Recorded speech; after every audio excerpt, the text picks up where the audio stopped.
Hi everyone, welcome back all anganwadi workers and helpers. तो आज के ही डेट में जो आंगनबाड़ी जो सेविका दीदी हैं उनका एक महीने का जो है यहाँ पे पेमेंट आया है। सहायिका दीदी है, आप इस पेमेंट के बारे में ना सोचिए, क्योंकि इस पेमेंट जो इस मंथ का पेमेंट आप लोगों को पहले आ चुका है, तो आप लोग इसके लिए जो है कोई परेशान होने की ज़रूरत नहीं है। अब देखिए, यहाँ एक महीने का पेमेंट आया है, किसी को नहीं आया है, बहुत सी सेविका दीदी है नहीं आया है। उस पर हम लोग बिल्कुल डीपली से बात करेंगे, लेकिन आप लोग वीडियो में लास्ट तक बने रहिए, तभी सब मैटर को आप लोग समझ पाएंगे कि किसका गलती है, किसका इसमें कमी है और क्यों नहीं आया, क्या करना चाहिए जो आगे से आप लोग को इस तरह से जो ऐसा दिन नहीं देखना पड़े। या विभाग का गलती है, या ऑफिस का गलती है, या डाटा ऑपरेटर का गलती है, या सेविका सहायिका का गलती है, या जो उस जो परियोजना है, परियोजना का जो अध्यक्ष महोदय होते हैं, क्योंकि उनको भी बहुत बड़ा इस पर जो है कार्यभार रहता है, कार्यालय का सभी वर्क को सुचारू रूप से देखना। तो क्या उनका गलती है, हम लोग इसमें बिल्कुल एक एक चीज़ को समझेंगे, कब से कब तक क्या हो जाना चाहिए। अगर सेविका सहायिका का मानदेय लेट होता है तो किसकी जवाबदेही है, इस सब पर हम लोग डीपली से चर्चा करेंगे। तो आई होप कि वीडियो इन्फॉर्मेटिव लगे, फिर तो वीडियो को लाइक कर देंगे, चैनल पर नया है तो चैनल सब्सक्राइब जरूर कर देंगे। तो चलिए हम लोग बिना टाइम वेस्ट किए वीडियो में आगे बढ़ते हैं। यहाँ पे देख लीजिए 12:39 में मैसेज आया था, लेकिन ये जो है यहाँ पे देखिए डन हुआ था, जो हुआ है 16/10/2023 11:34। यहाँ पे कौन सा बैंक में हुआ है, यहाँ पे आप लोग देख ही रहे हैं। अब चलिए यहाँ पे किन्हीं को आया किन्हीं को नहीं आया, तो पहले इसका जो है हम लोग जो ये चीज़ देख लेते हैं कि नियम क्या होता है। इसका पहले नियम यहाँ पे देख लेते हैं। जो किसी भी सेविका सहायिका का अगर मानदेय किसी प्रकार से लंबित है, क्या कारण है, तो यहाँ से ऑनलाइन करने के लिए बोला जाता है। जो सेविका सहायिका का तत्काल जानकारी दे जिनका मानदेय भुगतान नहीं किया जा रहा है, तो ये जो है सीडीपीओ कार्यालय का जो ऑफिशियल लॉगिन है, इस पर जो होता है, जो फर्स्ट जैसे लॉगिन किया जाता है तो इसी प्रकार का डैशबोर्ड दिखता है। इसके बाद यहाँ पे जो मेनू है वगैरह, यहाँ से और भी काम बहुत सारा है किया जाता है। तो इसमें जैसे यहाँ पे लॉगिन होता है तो यहाँ पे बताया जाता है कि सेविका सहायिका का मानदेय जो है, मानदेय जो लेडी सुपरवाइजर द्वारा 5 तारीख तक जो एब्सेंटी सीडीपीओ कार्यालय में जमा कर देना है, और सीडीपीओ कार्यालय द्वारा अनुपस्थिति जो है सत्यापन जो है 10 तारीख तक जो है डीपीओ को फॉरवर्ड कर देना है। अन्यथा सेविका सहायिका का मानदेय में अगर किसी प्रकार की देरी हुई तो इस सभी जिम्मेवारी जो है सीडीपीओ की होगी।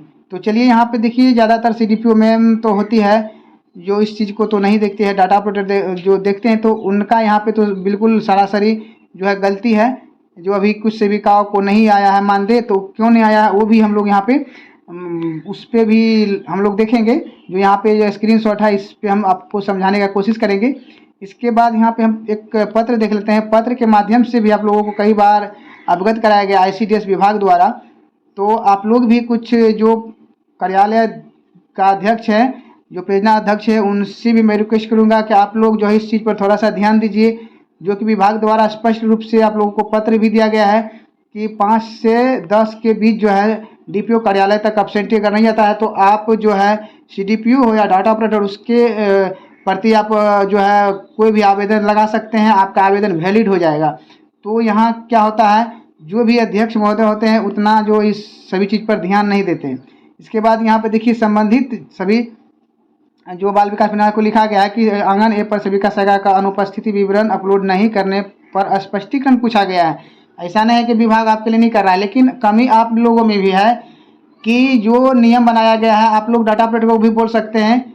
चलिए, अगर आप लोग एक बार अगर उसको समझा दीजिएगा, बता दीजिएगा इस चीज़ को, तो वो समझ लेंगे कि नहीं, इनको जानकारी हो गया है। हम लोग को जो है अपना टाइमली जो है मानदेय एब्सेंटी जनरेट कर देना है। कहीं कहीं ये देखते हैं कि 4 महीने 5 महीने का एब्सेंटी एक बार बनाता है। मान ली इस बीच में जो पैसा भेजा जाएगा तो आपको कैसे आएगा, क्योंकि है जो होता है हेडक्वार्टर, जो मुख्यालय स्तर से एक ही बार जो है सत्यापित कर जो है सेंड टू बैंक किया जाता है। यहाँ जो लिखा है, उपयुक्त विषय के संबंध में कहना है कि माह की 10वीं तारीख तक जो है आंगन ऐप पर सेविका सहायिका का जो उपस्थिति अपलोड कर देना जरूरी है, जो कि निदेशालय का जो आदेश है, और बार बार यही कहा जा रहा है। और इसकी रिगार्डिंग यहाँ पे एक और लेटर जो कल आता है, इस पर भी वीडियो बनाए थे कि और भी चीज़ के बारे में यहाँ पे जो है देखिए आईसीडीएस महोदय द्वारा लेटर जारी करवा दिया जाता है। इस पर मैंने भी वीडियो बनाया कि आप अगर किसी प्रकार कोई मानदेय वगैरह नहीं दे रहे हैं तो सेविका सहायिका का जरूर एक लेटर के माध्यम से आप जानकारी दे दें कि मानदेय मिलेगा या ना मिलेगा, या ऐसे ही पर्व त्यौहार चला जाएगा। तो चलिए, एक ही दिन हुआ और यहाँ पे नेक्स्ट डेट जो है मानदेय कम से कम 1 महीने का तो जरूर यहाँ पे भेजा गया। नेक्स्ट अब जो है मुख्यालय स्तर पर जो आपका एब्सेंटी जाएगा तो और भी जो यहाँ पे मानदेय आ जाएगा।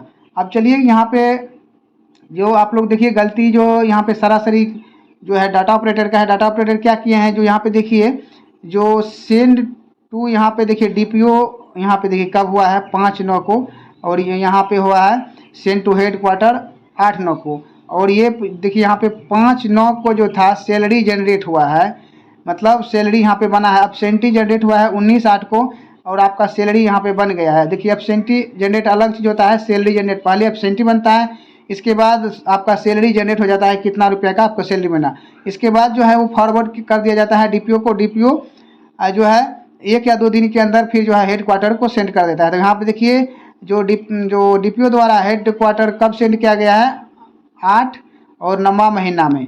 जबकि आप यहाँ पे देख लीजिए ये मुख्यालय स्तर पर जो होता है, मुख्यालय स्तर पर जब वेरीफाई होता है तो एक ही साथ जो सभी का वेरीफाई होता है। जैसे कि यहाँ पे आप लोग देख लीजिए ये 4/7 को जो है डीपीओ के पास गया था, 11/7 को यहाँ पे जो है हेड क्वार्टर को भेज दिया गया था, और हेड क्वार्टर जो वहाँ से जो है इसका जो है सेंड टू बैंक करके, मतलब यहाँ पे सत्यापित होने के बाद 7/8 को जो है यहाँ पे जो है सेंड टू बैंक चला गया था, और 10 को पेमेंट यूटिलाइज में यहाँ पे जो पहुँचा हुआ है। अब देखिए जितना का यहाँ पे पेमेंट यूटिलाइज में जो है यहाँ पे 10 का होगा, या यहाँ पे जो है सेंड टू बैंक 7 तारीख 8वां महीना 2023 का है, इस तिथि में जिनका भी वहाँ पे आपको सेंड टू बैंक में चला गया होगा तो उनका जो है मानदेय आया होगा, और जिनको यहाँ पे पहले से ही लेट करके भेजा गया है। अब बताइए यहाँ पे जो है आपको 8 तारीख 9वां महीना में जो है हेड क्वार्टर भेजा गया है, तो आपके लिए कोई जो हेड क्वार्टर तो पर्सनल नहीं है जो आपका डाटा को फिर आगे फॉरवर्ड करेगा, सत्यापित करेगा, क्योंकि एक ही बार जहाँ पे होता एक ही बार होगा। अब आपका यहाँ पे मानदेय छूट गया है, अब नहीं गया है समय से, नहीं यहाँ पे देखिए डाटा ऑपरेटर ही समय से नहीं जो एब्सेंटी जनरेट किया है तो समय से कहीं भी भेजा नहीं गया है।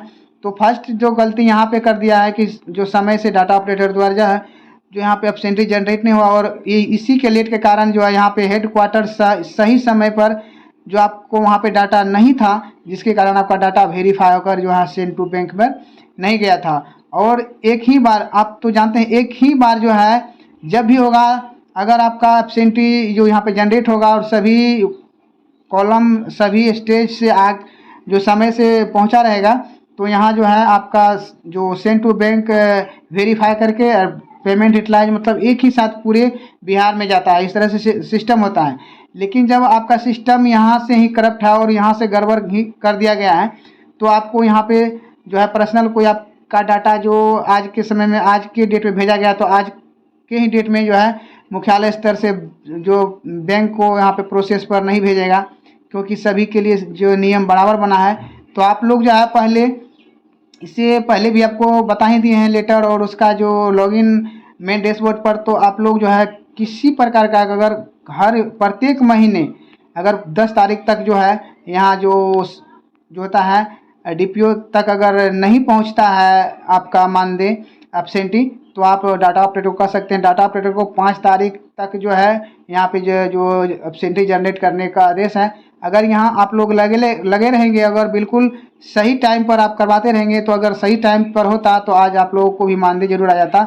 अब जो आप लोगों का मानदेय नेक्स्ट अगर जो जून महीने का जो है अगर यहाँ पे जो मुख्यालय स्तर से वेरीफाई होकर जो इस यहाँ पे सेंड टू बैंक और पेमेंट यूटिलाइज में जाएगा, तब जो है इस मंथ का आपका जो यहाँ पे मानदेय आ जाएगा। लेकिन अब नहीं आएगा जब तक जो है अब जून का जो यहाँ पे सेंड टू बैंक वेरीफाई में नहीं जाएगा और पेमेंट यूटिलाइज पर नहीं आएगा, तब तक ये मानदेय अभी नहीं आएगा। तो यही सब प्रॉब्लम है। और आप लोग थोड़ा सा जो भी प्रखंड अध्यक्ष हैं इस चीज़ को समझिए। आप लोग तो डायरेक्ट सरकार से मानदेय भरवाने के लिए तो चले जाते हैं, लेकिन आप लोग का कार्यालय में जो हेरा फेरी होता है, कार्यालय में जो गड़बड़ी किया जाता है, उसकी रिगार्डिंग आप लोग कुछ भी नहीं बोलते हैं। जबकि यहाँ पे स्पष्ट निर्देश भी दिया गया है कि नहीं मिल रहा है उसका तत्काल जानकारी यहाँ पे हम लोगों को मतलब यहाँ पे दिया गया है कि वहाँ जो हेड क्वार्टर को भेजा जाए। यहाँ पे जैसे डाटा ऑपरेटर द्वारा जानकारी यहाँ पे भरा जाएगा, वैसे वहाँ पे पता चल जाएगा कि क्या कारण है, और वो मेल पर जो है इसके जानकारी को वहाँ से फिर फॉरवर्ड कर दिया जाएगा। तो अब आप लोग बिल्कुल समझ चुके हैं कि किनका जो भी सेविका दीदी का मानदेय नहीं आया है, तो अब आगे अभी आप लोग इंतज़ार ना करें जब तक इस महीने के लिए जो हेडक्वार्टर से जो है एब्सेंटी वेरीफाई होकर सेंड टू बैंक वेरीफाई नहीं करेगा, तब तक जो मानदेय नहीं आएगा।